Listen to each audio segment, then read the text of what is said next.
من يهد الله فلا مضل له ومن يضلله فلا هادي له وأشهد أن لا إله إلا الله وحده لا شريك له وأشهد أن سيدنا ومولانا محمدا عبده ورسوله لا نبي بعده اللهم صل وسلم وبارك على سيدنا ومولانا محمد وعلى آله وصحبه أجمعين أما بعد. Yang dia hormati dan Bapak penasehat sekaligus kepala sekolah Madrasah Aliyah Darul Aitam Jewaru, beliau juga selaku penasehat di pondok pesantren, Bapak Ketua Yayasan Darul Yatama wal Masakin Adinda Ustadz Murtajam Marza, para masyayikh, para asatidz,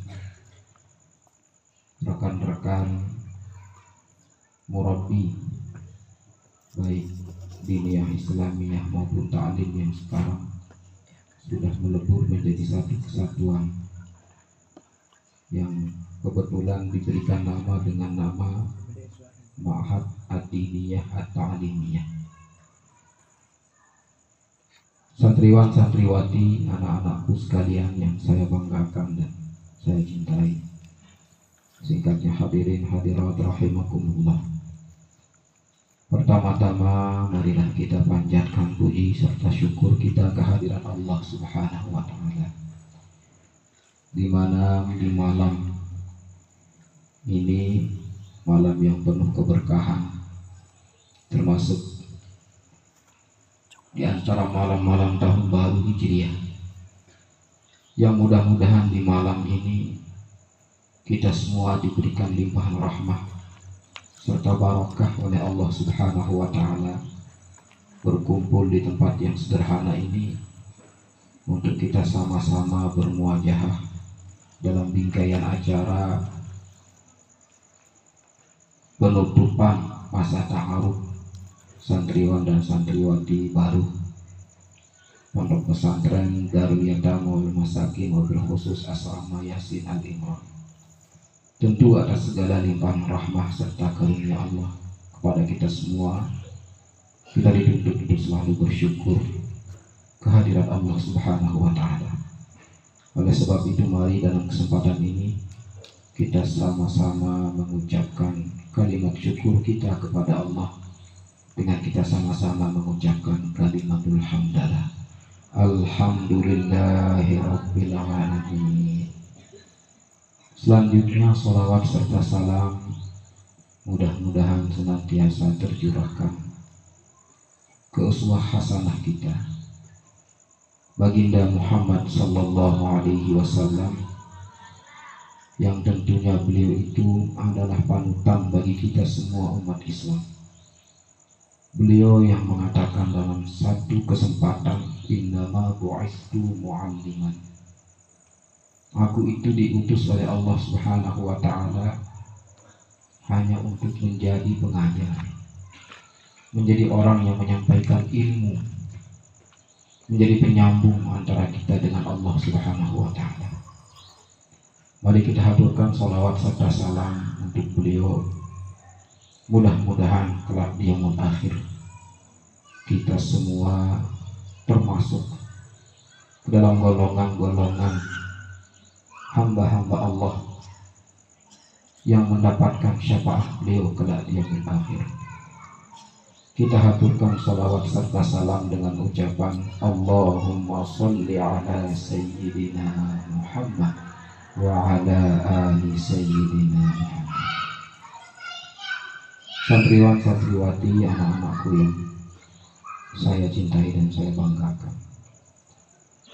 dalam kesempatan ini saya ingin menyampaikan beberapa hal. Tentu yang pertama kali adalah berkaitan dengan acara yang kita laksanakan pada malam hari ini, yaitu acara penutupan masa ta'aruf untuk santriwan dan santriwati yang baru saja menginjakkan kaki di lokasi pondok pesantren Darul Yatama wal Masakin. Besar harapan saya kepada kalian semua, anak-anakku sekalian, bahwa dengan kalian hadir di tempat ini, mudah-mudahan dalam perjalanan kalian menuntut ilmu, mungkin dari sanawiyah ada kesempatan nantinya untuk melanjutkan ke aliyah dan bahkan sampai ke perguruan tinggi.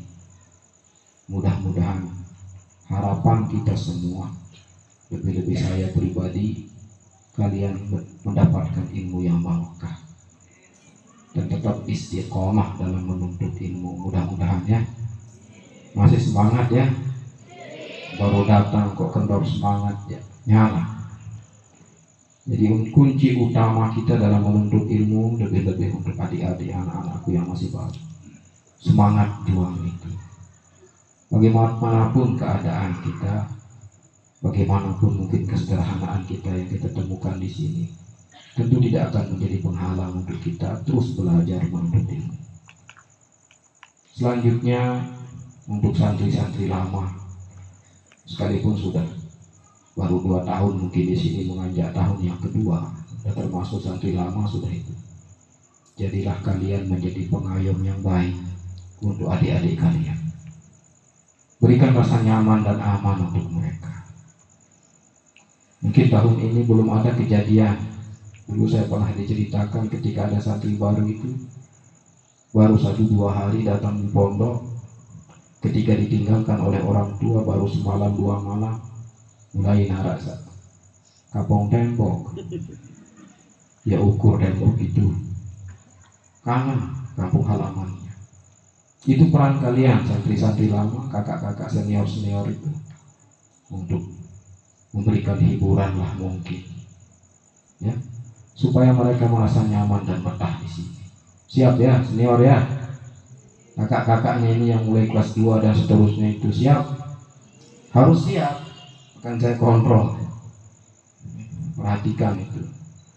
Dan sekali lagi juga untuk santri lama, perhatikan, jangan sampai terjadi nanti setelah mulai tahun ajaran baru, mulai pembelajaran, adik-adiknya ini mulai merasa nyaman di sini, kemudian kalian sendiri yang menyebabkan mereka tidak nyaman. Jangan sampai itu terjadi. Kadang-kadang kita sering melihat para masyayikh di sini, sering melihat mungkin di berita-berita yang viral, banyak terjadi hal-hal yang tidak tidak seharusnya terjadi di pondok-pondok pesantren. Ada yang menghardik, bahkan ada yang mengintimidasi junior-juniornya itu. Bahkan ada yang dipaksa kasih saya uang, lalu nggak ada dikasih dipukul adik-adiknya itu. Jangan sampai seperti itu ya. Kalau ada yang terjadi seperti itu, ini para junior dengan segan-segan langsung lapor ke saya. Saya sudah langsung berani. Kalau ada kakak-kakaknya nanti yang mengintimidasi, itu langsung lapor ke saya. Kalau saya itu tidak segan-segan, tidak saya hukum dia, tapi saya panggil orang tuanya. Tidak sanggup saya didik di sini ya, sudah. Ya. Lebih-lebih sekarang tujuan kita di Yayasan Darul Yatama wal Masakin ini, kita mengadakan perombakan di beberapa lini, lebih-lebih di dunia Islamiyah dan keasramaan, atas mandat dari Ketua Dewan Pembina Kanda, Bapak Tuan Guru Haji Badrul Islam, untuk menyatukan 2 lembaga asrama, keasramaan dan diniyah Islamiyah menjadi satu kesatuan. Tujuannya apa? Tentu tidak lain adalah untuk meningkatkan kualitas, supaya kalian semua nanti keluar dari tempat ini, dari Yayasan Darul Yatama wal Masakin, itu menjadi orang-orang yang bisa diandalkan, bisa berguna lebih-lebih untuk masyarakat, atau paling tidak untuk keluarga sendiri. Mudah-mudahan harapan itu bisa tercapai. Ingat, tidak ada di antara kita itu, adik-adik sekalian, anak-anakku, yang lahir ke dunia ini membawa ilmu. Ada yang lahir ke dunia ini tiba-tiba sudah menjadi orang yang berilmu, tiba-tiba bisa baca Al-Quran misalnya, tiba-tiba tahu mana halal, mana haram, bagaimana tata cara sholat. Ada yang kayak gitu. Tidak ada. Wallahu akhrajakum min butuni ummahatikum la ta'lamuna syai'an. Allah mengeluarkan kita semua itu dari perut ibu kita itu, tidak ada yang memiliki pengetahuan sama sekali. Sama sekali. Ibarat kertas kosong, silahkan apapun yang mau ditulis di situ. In khairan fa khair, wa in syarran fa syarr. Jika mau menulis kebaikan, maka itulah yang akan tertulis di kertas kosong itu. Jika keburukan, maka itu pula yang akan tertulis dalam kertas kosong. Maka Allah melanjutkan dalam ayat tadi itu, wa ja'ala lakumus sam'a wal absara wal af'idah. Kemudian Allah menganugerahkan kepada kita pendengaran, penglihatan, dan hati. Dengan 3 hal itu kita mendapatkan ilmu pengetahuan. Ingat, hati adalah tempat ilmu pengetahuan. Dari mana masuknya ilmu pengetahuan itu? Dari indera-indera kita ini yang merupakan jendela bagi hati. Pendengaran, ketika kita belajar di dalam ruang kelas, maka hal yang paling perlu kita perhatikan itu adalah menyimak apa yang disampaikan oleh orang yang menyampaikan kepada kita tentang ilmu pengetahuan. Perhatikan dengan cermat, dengan baik, karena itu sumber ilmu sama. Itu yang pertama kali disebut oleh Allah. Karena kadang-kadang kenapa? Kalau kita bertanya, kira-kira bayi itu lahir ke dunia ini, apa yang paling dulu di antara inderanya itu yang paling dulu nampak? Saya jawab langsung.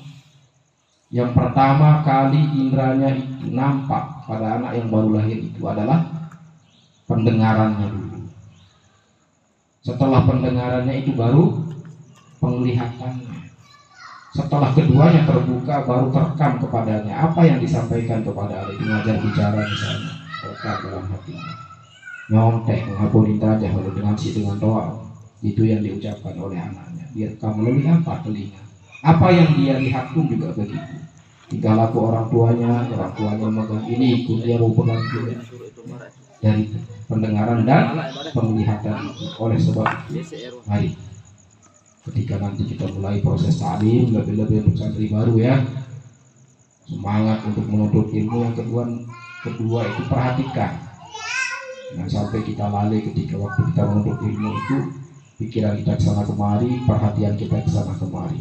Inna sam'a wal basara wal fu'ada kullu ulaika kana anhu mas'ula. Kalau di hari kiamat saja pendengaran, penglihatan, dan isi hati kita dipertanyakan, maka di dunia ini, di pondok pesantren ini, perhatian kita juga pun akan dipertanyakan. Dari mana kita tahu? Adalah melalui hasilnya nanti. Siapa yang paling bagus hasilnya, berarti itu yang paling banyak perhatiannya, orang yang paling serius dalam menuntut ilmu. Ya. Yang kemudian selanjutnya, bahwa tahun ajaran baru ini sekarang, sekali lagi saya sampaikan bahwa ada perubahan sedikit, terutama di bagian masalah ta'lim dan diniyahnya. Bahwa masalah diniyah Islamiyah itu sudah digabungkan dengan kegiatan ta'lim. Memang ada kedua kegiatan ini tetap akan terlaksana, tapi yang pertama, lokasi diniyah Islamiyah yang selama ini bertempat di lokal aula di depan gedung madrasah aliyah itu akan dipindahkan ke asrama masing-masing. Jadi untuk asrama putra, kegiatan diniyah dan sekaligus ta'limnya itu akan diadakan di asrama putra. Demikian juga dengan asrama putri, kegiatan ta'lim dan diniyahnya itu juga akan dilaksanakan di asrama putri. Semua ini tujuannya supaya kita lebih fokus. Jadi kalau kegiatan ta'lim dan diniyah itu dilaksanakan di tempat yang sama, maksudnya misalnya asrama putra, kegiatan diniyah dan ta'limnya di situ, kita fokus. Kalau kita masih menggunakan tempat yang lama, bisa terganggu dengan kegiatan-kegiatan yang lain. Bahkan nanti ada yang beralasan, kalau menek di nih, di menuah lalu menek mukah tulak malik tamu di gedung dunia. kita bawa atau ke asrama malah tak betul. Tapi kalau kegiatannya itu di dalam asrama sendiri, insya Allah kalau ada yang alasannya mau pergi kencing, mau ke ke WC, bisa dikontrol dengan mudah. Itu tujuannya, tidak ada lain. Anak-anakku sekalian, semua ini bukan penekanan, bukan pemaksaan dan seterusnya. Karena kami memiliki tanggung jawab besar pada kalian semua. Banyak sekali keluhan-keluhan. Kemarin terakhir ada jamaah. Biasanya keluhan-keluhan itu langsung disampaikan ke saya juga. Kijak gelar doang, wah layak nuntut ilmu lihat dari dia tamu wal masakin mon. Bagus mana-mana ya ketau apa arang kalimat atau isi doang di itu wah. Dia menuntut ilmu lama di sini tapi tidak ada hasilnya, seolah-olah cuma dapat bahwa dulu dia pernah menimba ilmu di Darul Yatama wal Masakin. Jangan sampai seperti itu di kemudian hari. Itulah sebabnya kita coba untuk tahun ini, mulai tahun ini, kegiatan ta'lim dan diniyah itu digabungkan di tempat yang sama. Mudah-mudahan kegiatan ini mendapatkan respon yang baik dari semua kalangan, ya, lebih-lebih dari Dewan Murabbi secara umum dan kalian semua santriwan-santriwati. Mudah-mudahan sekali lagi saya doakan dengan kita selesai dalam proses taaruf ini, anak-anak didik baru kita merasakan kenyamanan, merasa betah di tempat ini untuk selalu menuntut ilmu. Amin ya rabbal alamin. Mungkin hanya sekedar ini yang saya sampaikan. Pesan saya sekali lagi, mari semangat. Biqadril jiddi tasabul mahadi wa man sahiral wa man talabal ula sahiral layali. Sesuai dengan takaran kesungguhan kita itu, baru hal-hal yang mulia, posisi-posisi tinggi, ilmu yang sulit untuk kita pelajari baru bisa kita peroleh. Biqadril jiddi, sesuai dengan takaran kesungguhan kita. Wa man talabal ula sahiran layali, siapa saja yang ingin mencari kemuliaan, ketinggian posisi, maka ia akan terus berjuang, bahkan di tengah malam bergadang untuk terus belajar, mutalaah dan seterusnya. Karena ingat, ibadah itu bukan hanya sekadar sholat, puasa saja atau baca Al-Quran, ya. Kalian ini jangan kira kalau kalian tidak dalam ibadah. Menuntut ilmu bahkan lebih utama dari sholat nafilah, lebih utama dari sholat nafilah, sholat sunnah. Imam Syafi'i mengatakan laisa ba'dal faridati a'la, atau kama qala sayyidina Imam Syafi'i radhiyallahu anhu, min talabil ilmi. Tidak ada setelah sholat fardu yang 5 waktu itu dan sholat puasa yang wajib dan seterusnya yang lebih mulia, lebih utama daripada menuntut ilmu. Bahkan Sayyidina Mu'adz bin Jabal dalam kesempatan mengatakan satu hal saja, ta'allamul ilma fa inna ta'allumahu lillah hasanah wa talabahu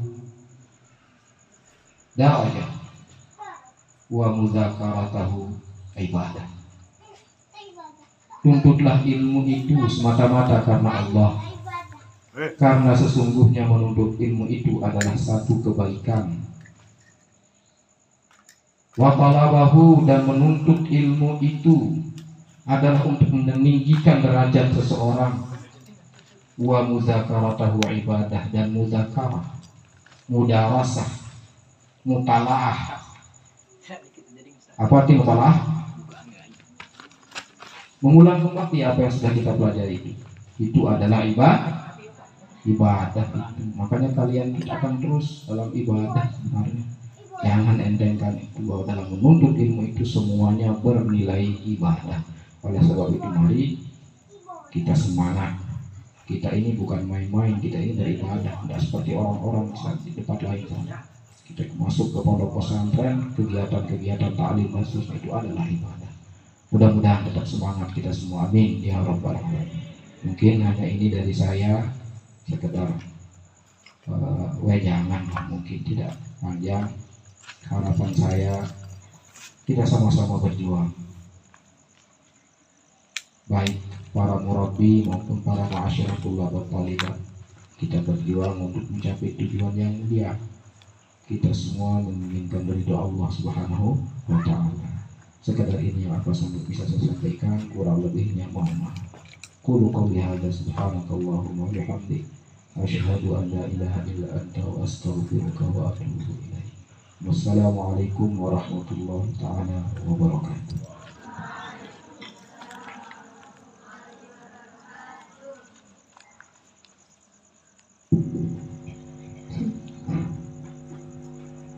Kepada Al-Mukarram Bapak Tuan Guru Haji Saiful Islam Sibawahi LCMA diucapkan matur tampiasi. Beranjak ke acara selanjutnya, pengumuman peserta mansaba terbaik. Peserta mansaba Asrama Putra terbaik 1 diraih oleh santri atas nama